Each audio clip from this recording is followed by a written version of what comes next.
তাই দেখো আজকেও কিন্তু সকাল সকাল তোমাদের জন্য একটা গল্প নিয়ে, ও সরি সরি সরি, এটা তো সকাল সকাল না, এটা তো সন্ধ্যা সন্ধ্যা তোমাদের জন্য একটা গল্প নিয়ে আইছি। জানো আজকে চলে আইছি একটা প্রোগ্রামে যেখানে হচ্ছিল কিছু বাইক লঞ্চ করবে, ও সরি বাইক লঞ্চ না, মিডিয়া লঞ্চ হবে, বুঝছেন।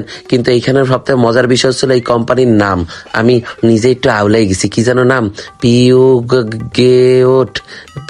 জেওট। আরে দূর চাই নাম পরে তোমাকে শুনে আমি বলবানি, বুঝছো। আসো এখন আমরা বাইকগুলো দেখাই। এইখানে কিন্তু বাইকগুলো দেখছো, ভিডিওটা অন করলে কেউ না কেউ ফসাং করে ভিতরে ঢুকেই যাবে। যাও গা সামনের দিকে, ওই দেখো ইনি তো একদম পশ্চাৎ দাস খুইলেই একেবারে হাঁটা শুরু করে দিছে। যাও গা সামনের দিকে, আউগা। এখন আসি সুন্দর কিছু বাইক দেখাই তোমাদের। দেখো বাইকের কালার গুলোও কিন্তু খুব পর্শ। এদিকে কিন্তু সুন্দর একটা ভিনটেজ বাইকও আছে, দেখো যেটার কালার কম্বিনেশন দেখে মনে হচ্ছে যে মোটরজিপিতে রেস খেলতে যাবে, কি আছে জীবনে, আবার অষ্টআশিও লেকে তুইছে। আচ্ছা সবকিছু বাদ দিয়ে এখন চলো প্রোগ্রামের ভিতরে যাওয়া যাক। কি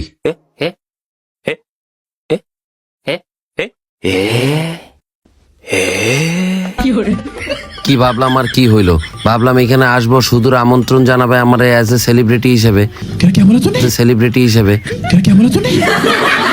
কিন্তু পরে দেখা গেল যে তাদেরই আমন্ত্রণ জানাইতে হবে আমার। তো একা একা বসে থাকি আর কি করব। তো কোম্পানির যে ওই যে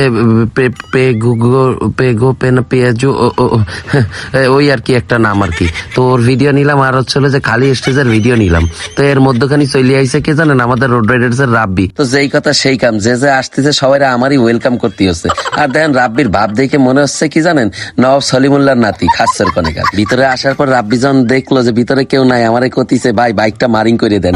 তা আমার মনের ভিতরে একটু লোভ জাগলো। কিছুদিন আগেই আমার বউ কতিল যে ছোট্ট একটা বাইক তুমি কিনে নিয়ে এসো। তা আমি স্টার্টটা দিয়ে যখনই গেটের বাইরে চলে যাচ্ছিলাম তখন সিকিউরিটি গার্ড বলতিছে, স্যার আপনার তো এই বাইক নিয়ে যাওয়া এলাও না, আপনি কি চুরির ধান্দায় আছে নাকি?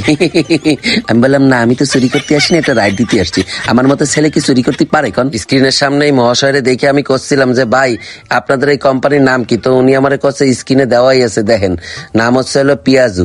বাবা নাম দিছে পিয়াজু। তা আমি আবার জিজ্ঞেস করলাম ভাই সিঙ্গারা কনে? এই যে সাদা বাইকটা এটার নামই হলো সিঙ্গারা।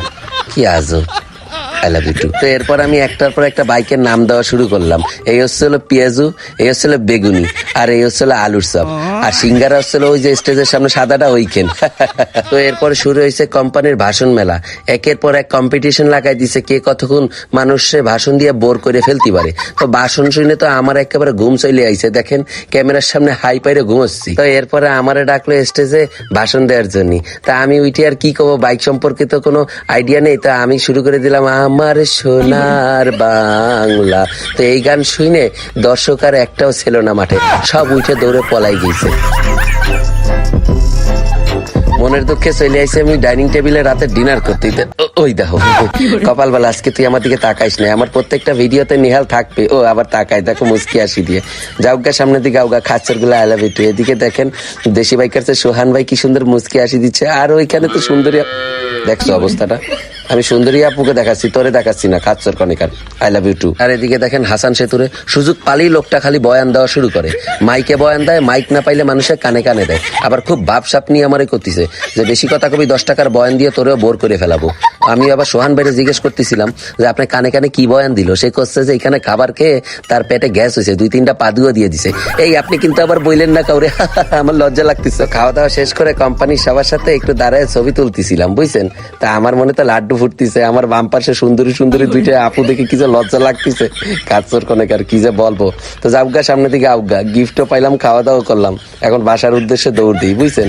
যার যার ভিডিওটা ভালো লাগবে অবশ্যই লাইক কমেন্ট শেয়ার করেন, কিন্তু আগামী ভিডিওর জন্য ওয়েট করেন। আজকের জন্য এখানে টাটা।